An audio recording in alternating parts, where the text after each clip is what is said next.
Do diácono Sandoval, caros seminaristas Rafael, Wesley, queridos irmãos e irmãs aqui da comunidade de Santa Isabel de Portugal, é com alegria que chegamos a este grande dia, celebrando a festa da nossa padroeira, padroeira desta comunidade, deste distrito. Quando celebramos a festa da padroeira, precisamos olhar para o exemplo dela e questionar a nossa vida, perguntar se nós estamos seguindo os passos de Santa Isabel. Santa Isabel foi uma mulher que foi além do seu tempo, uma mulher que era apaixonada por Deus desde criança, de família nobre, uma rainha, e casou-se com o rei de Portugal. Santa Isabel nos revela a face de Deus através do cotidiano da nossa vida. Santa Isabel tinha tudo para poder não seguir a Deus. Tinha dinheiro, tinha poder em suas mãos, poderia ter tudo o que quisesse na palma de suas mãos, afinal de contas tinha um reino. O seu marido era o rei de Portugal. Essa mulher tinha tudo para poder viver uma vida luxuosa, uma vida esbanjando sua riqueza, seus prazeres, mas ela escolheu ser simples. Ela é modelo para nós, meus irmãos e irmãs, de como nós devemos ser cristãos na nossa vida cotidiana. Uma mulher que foi casada, teve filhos, teve um marido que foi infiel, muitas vezes casou-se com outras, ou aliás, teve relacionamento com outras mulheres fora do casamento, sofreu com o seu marido. Ela que sempre foi piedosa e ajudava os mais pobres, pegava pães da corte, do palácio do rei, para distribuir para os pobres, mesmo contra a vontade do seu marido. Ela fazia isso, ia ao encontro dos pobres, continuava a viver uma vida de oração pela conversão do seu marido. Uma mulher que viveu essa vida de santidade aqui na terra. A gente poderia dizer, essa mulher, ela pode ser comparada a muitas mulheres da nossa sociedade atual. Uma mulher que sofreu no casamento, teve filhos, mas que permaneceu, escolheu permanecer fiel a Deus. Essa mulher que celebramos hoje deve servir de exemplo para cada um de nós. Em nossas dificuldades, em nossos desafios, não podemos simplesmente jogar a toalha, não podemos simplesmente nos afastar de Deus, mas ao contrário, diante das dificuldades, nos coloquemos ainda mais na presença de Deus. Foi o que fez esta mulher. Muitos hoje, se pudessem dar um conselho a Santa Isabel naquela época, diriam, larga esse homem, vai viver sua vida. Esse homem é o tempo todo só traindo você. Mas Santa Isabel escolheu viver uma vida diferente. Ela sabia em quem ela colocou a confiança dela. Ela colocou a sua confiança não num homem com que ela se casou, mas colocou sua confiança em Deus. E por colocar a sua confiança em Deus, ela suportou no amor a fidelidade. Foi fiel ao seu esposo, mesmo quando ele a traía. E no final da vida do esposo, ele se converteu, porque ele percebeu que aquela mulher era diferente. Como que o esposo, o rei Dínias, se converteu? Ele olhou para o testemunho de Isabel. Ele olhou para uma mulher que mesmo com as suas traições, com as traições dele, que era o marido, essa mulher permaneceu fiel, continuou amando a ele, continuou servindo aos pobres. E mais ainda, o testemunho que tocou o coração daquele rei foi que Isabel era doce e amável, até mesmo com os filhos das suas amantes. Isabel cuidou dessas crianças, com carinho e com amor.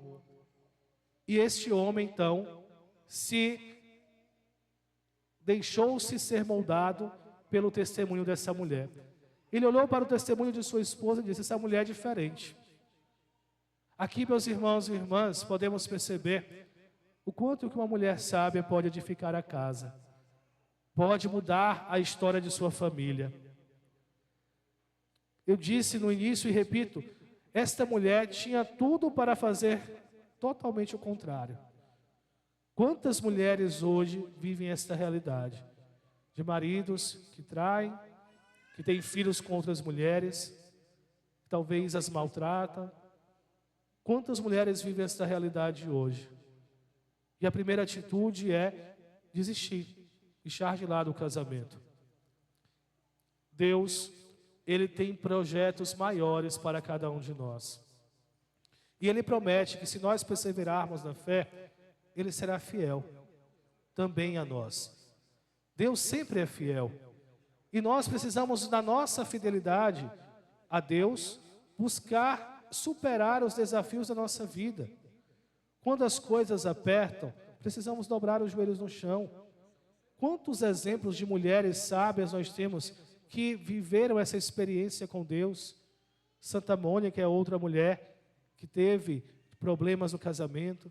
Santa Rita também teve problemas no casamento. Digo isso para dizer a vocês que problemas todos nós vamos ter. Dificuldades todos nós vamos ter. Porque somos imperfeitos, ninguém é perfeito. Todos nós temos os nossos problemas. Mas precisamos buscar a Deus, buscar uma conversão diária, consagrar o casamento, o matrimônio a Deus. Mas Isabel foi, como eu disse, além do seu tempo. Era uma mulher que não só experienciava dificuldades no casamento, não só pensava no seu matrimônio, mas pensava nos menos desfavorecidos. Pensava naqueles que sofriam. Ela viveu numa época em que havia muitas guerras. E muitas vezes ela buscou a conciliação entre os reis. Porque ela vinha de uma família real da Espanha e casou-se com o rei de Portugal. Então ela buscou muitas vezes ajudar os reis de Portugal, da Espanha, a se conciliarem. Ela ajudou a evitar diversas guerras.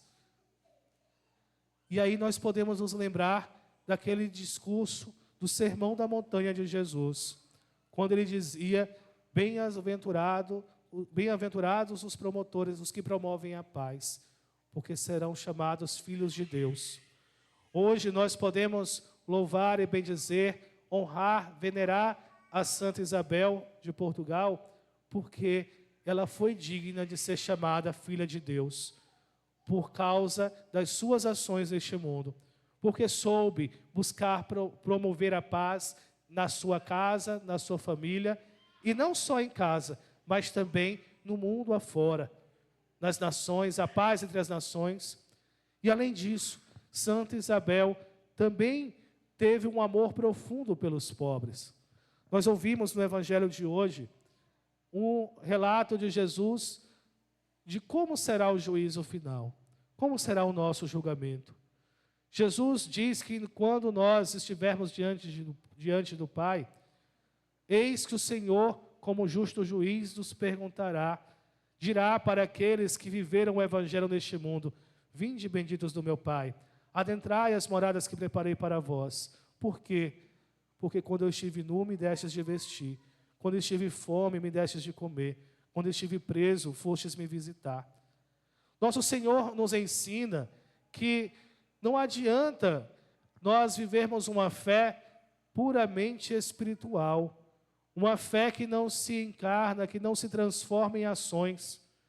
A fé ela deve ser vivida, meus irmãos e irmãs, no nosso dia a dia. Ninguém aqui pode ter a desculpa: eu não consigo fazer uma ação de caridade, eu não consigo viver a minha fé por causa da minha rotina, por causa do meu trabalho, por causa dos meus filhos, por causa do meu marido, eu não consigo ir para a igreja. Ninguém pode dar essa desculpa diante de Deus. Quando nós chegarmos diante de Deus, nós não poderemos dizer isso: Senhor, eu não fui te visitar quando estava doente, porque eu estava ocupado no meu trabalho, porque eu estava ocupado cuidando da minha casa, porque eu estava ocupado cuidando dos meus filhos.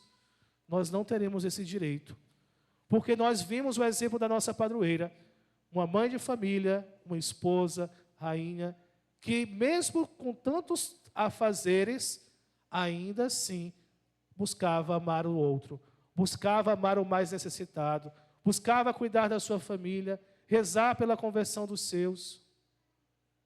Se esta mulher conseguiu, por que nós não conseguimos? O que falta em nós? É preciso despertar e se perguntar sobre isso para podermos criar essa conversão. Não adianta a gente celebrar todos os anos a festa de Santa Isabel se nós não nos comovermos com o testemunho dessa mulher, se nós não nos espelharmos no testemunho de vida dessa mulher. Aqui vocês têm o privilégio de ter uma padroeira que é, como dizemos no popular, é gente como a gente. Uma mulher, mãe de família, esposa, que passou pelos dramas de família que muitos passam e conseguiu ser santa, conseguiu ser fiel a Deus. Está hoje contemplando a face de Deus, não pelas obras que fez, porque não seremos salvos pelas obras, mas seremos salvos pela graça de Deus, que olha para a nossa fé, que olha para a nossa perseverança diante das tentações desse mundo, que olha para a nossa perseverança diante das dificuldades. Um dos milagres mais conhecidos de Santa Isabel de Portugal, ainda em vida, foi quando o seu marido, que não gostava que ela pegava as coisas, os tesouros,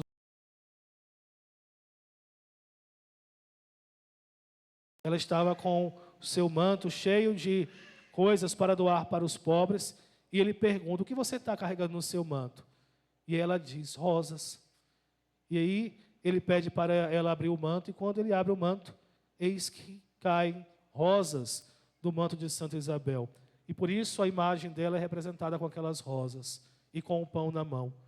Porque ali aconteceu um milagre para que ela pudesse continuar servindo aos pobres, mesmo sendo contrário àquilo que o marido dela queria. Aqui está o exemplo de uma mulher que nós devemos imitar. Todos nós, homens e mulheres, sejamos mais como Santa Isabel. Amemos os nossos irmãos. Afinal de contas, na primeira leitura que nós ouvimos hoje, da primeira carta de São João, deixa eu ver onde está a leitura.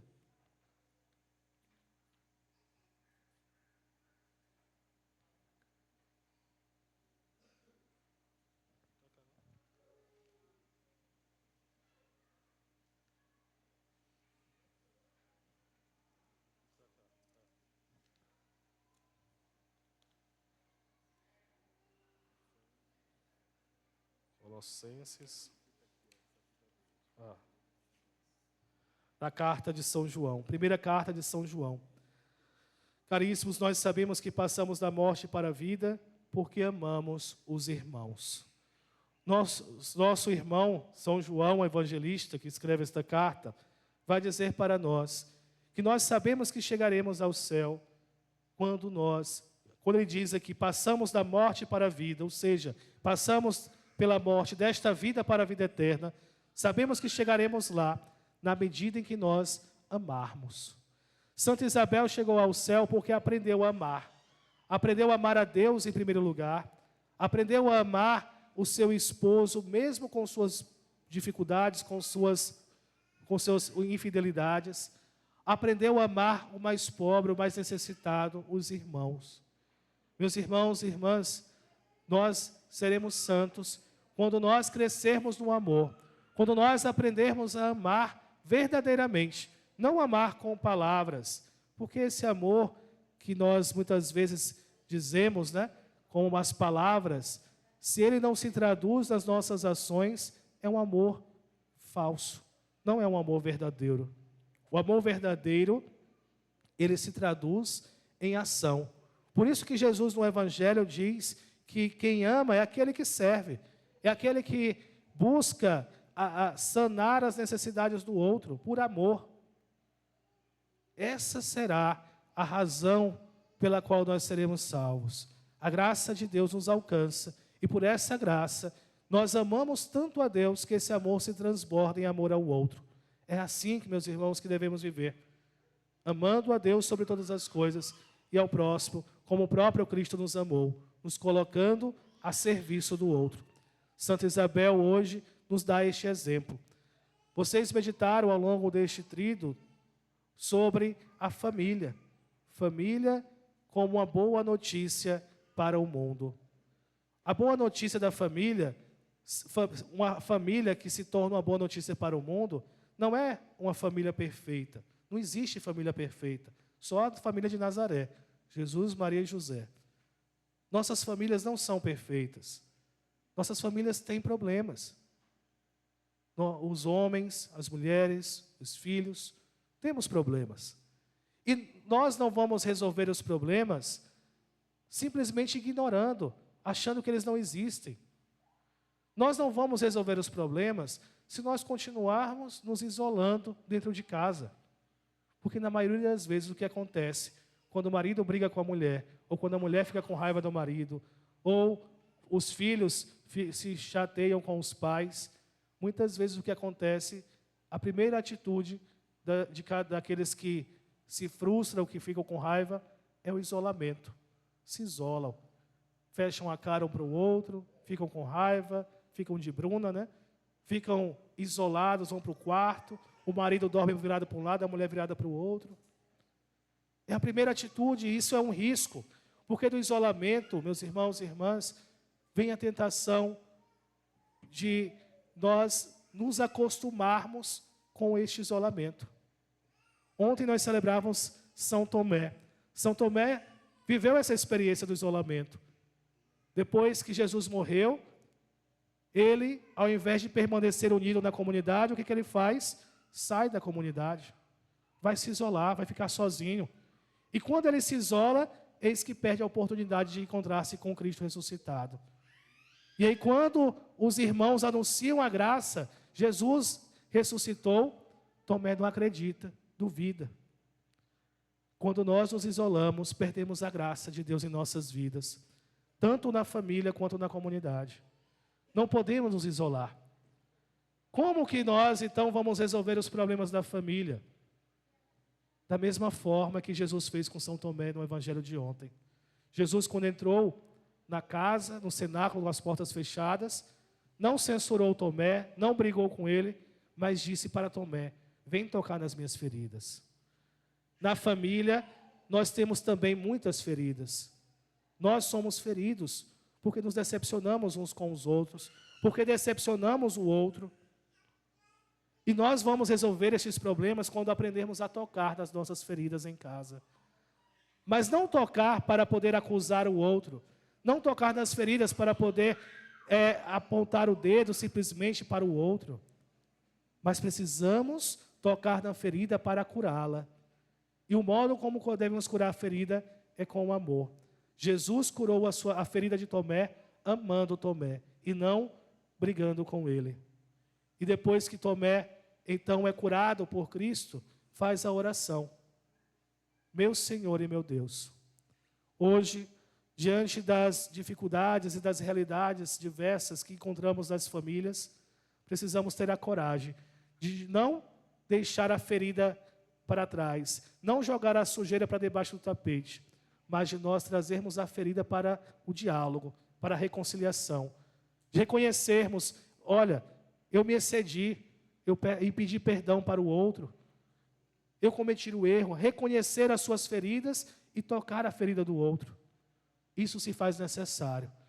Aprendamos, meus irmãos e irmãs, com o exemplo de Santa Isabel de Portugal, a ser família no mundo de hoje. Aprendamos a reconhecer que a nossa família é bela, mesmo com suas feridas. As feridas fazem parte da beleza da nossa família. Quando nós estamos com Cristo, mesmo feridos, continuamos a caminhar, continuamos a seguir em frente. E vale a pena viver a família, vale a pena ser família nos dias atuais. Não tenham medo, o Papa Leão XIV recentemente disse isso aos jovens, não tenham medo de terem filhos, não tenham medo de formarem famílias. Nós precisamos de mais homens e mulheres que tenham valores cristãos, que amem a Deus e que busquem viver a santidade por meio do matrimônio. Que seja este um legado dessa festa de Santa Isabel, o legado de nós aprendermos a amar mais as nossas famílias, amar mais os nossos que estão em casa, rezar mais por eles e aprendermos a viver a harmonia da reconciliação e pautada na harmonia, pautada no perdão, no diálogo e na reconciliação, como nos ensina São João Paulo II no documento Familiares Consórcio, que faz 45 anos este ano, que fala sobre a missão da família na igreja, na sociedade. Que Santa Isabel interceda por nós e nos ajude a ser famílias em casa, na igreja e no mundo. Assim seja. Amém.